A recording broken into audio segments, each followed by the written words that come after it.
the hepatitis B injections given to newborns on the day of birth, I think, and again in coming months, alongside the multiple antigen vaccines.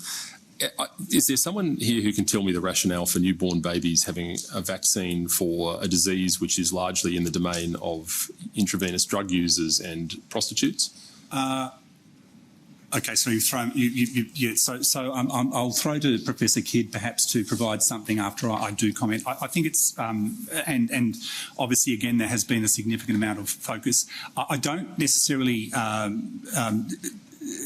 take as a given that this is the province of intravenous drug users and prostitutes. I think that that's not reflecting the public health initiative and the benefit that we've seen. What are the rates of Hep B in the population? Say again, sorry, Senator. What are the rates of Hep B in the population that so urgently require newborns to be injected with?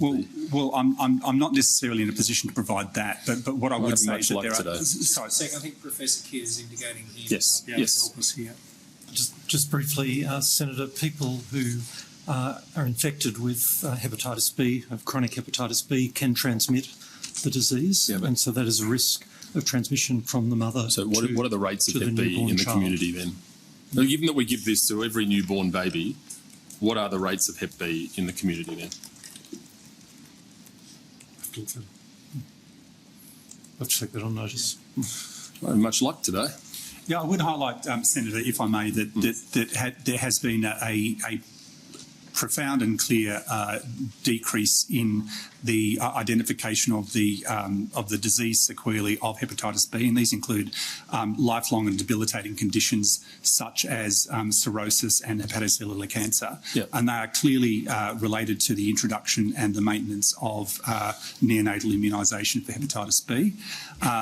This has been, again, a matter for discussion internationally, and it's recognised that it's been a significant public health intervention to decrease the significant morbidity and mortality associated with those conditions. So I'm not disputing the fact that nobody wants a dose of hepatitis B, but the question is why in every single incident we're giving that, when we seemingly don't do placebo-controlled studies on the effects of it and the aluminium inside it, we're giving them to every newborn baby.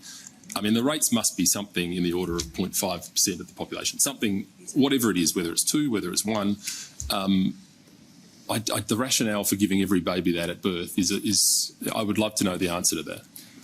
Senator, we do have Professor Katie Flanagan on the line, who's the chair of ATAGI, who could maybe speak to some of the considerations taken by ATAGI when they put forward a recommendation for a vaccine to be listed on the NIP. Thank you. Yes. I should go on camera, sorry. Sure. Yes, thank you. I've been listening with great interest to this discussion. My understanding and the last figures I've about 0.8% of the population have chronic hepatitis B, which is actually quite a lot. And it certainly isn't just a whole series of different people, particularly some of the culturally and linguistically diverse populations, and among many other populations, and in fact quite high in Aboriginal and Torres Strait Islanders. And every year there's many thousand notifications of new hepatitis B infections in Australia. So it is still a significant concern.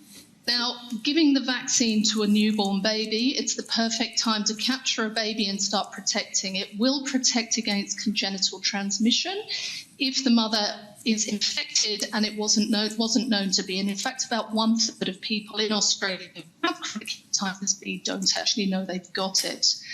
And what we know is this is a vaccine that protects cirrhosis, the carcinoma later in life. So its effects are many years later, but capturing babies at that point starts to give them that immunity straight away, and you still need multiple injections to actually get the protection. So we know that this is an incredibly safe vaccine, and it's given to more than 90% of babies in the entire world receive this vaccine at birth, and the safety record on it is really quite impressive. It has been in policies globally for many, many years. So that, I think, would be my response.